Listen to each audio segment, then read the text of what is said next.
few words about the young people section in the book.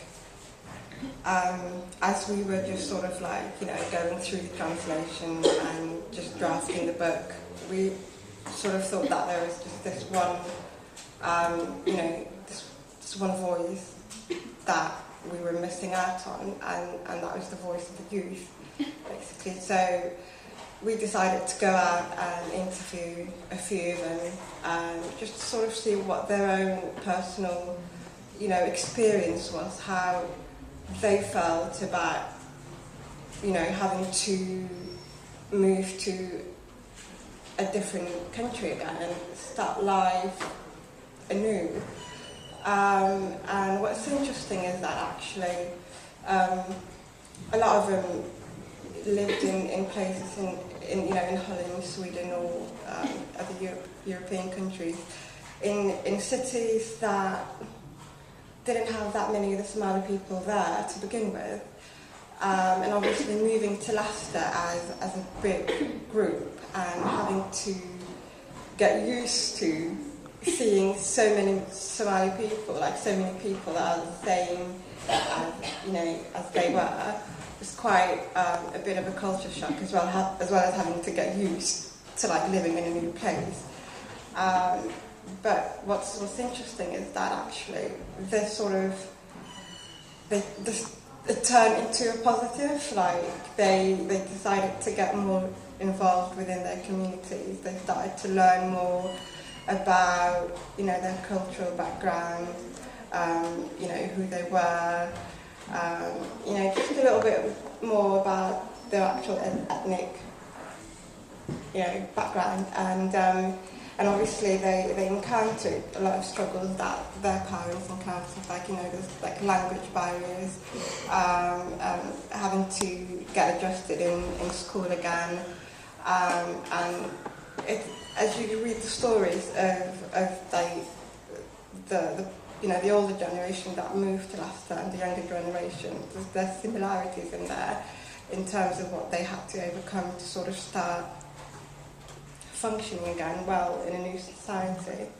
And I think because we all shared that same experience, we just sort of helped each other to get adjusted and do all right.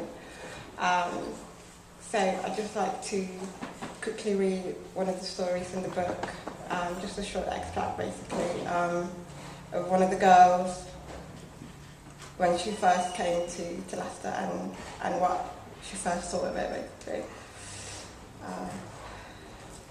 Find that. This is not my book, clearly. I've lost it.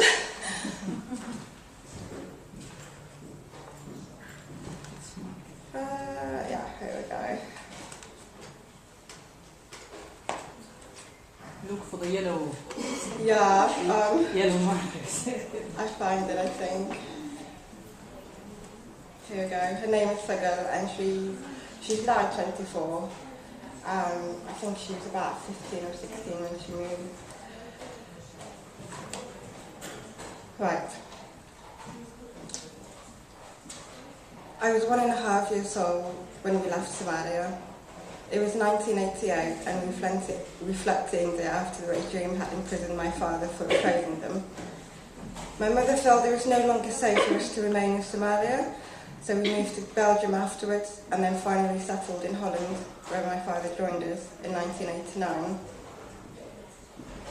I assimilated into the Dutch culture and was hardly aware of my Somali heritage. My parents would occasionally remind me of my Somali culture, but the reminders never left an imprint. It was when we moved to Leicester that I received a crash course in being Somali and everything that was associated with it, including tribalism, known to Somalis as Qabil, a concept that was quite alien to my understanding of family kinship. I remember one particular incident where I met an old Somali guy in the lift of our building. He asked me what my clan was, to which I replied, I don't know. He asked me who I was related to, so I told him my father's name. He shook his head and called me an idiot for not knowing. and I found this really upsetting. I went home and informed my mother, but she just laughed it off and patted me. Embarrassed I didn't know my family lineage, she sat me down and explained the concept of qabil. I nodded along, but I never really fully comprehended it. It was only after a few similar incidents with Somali people at my school and in our neighbourhood that I began to understand how the clan system works and that we as Somalis belong to different clans.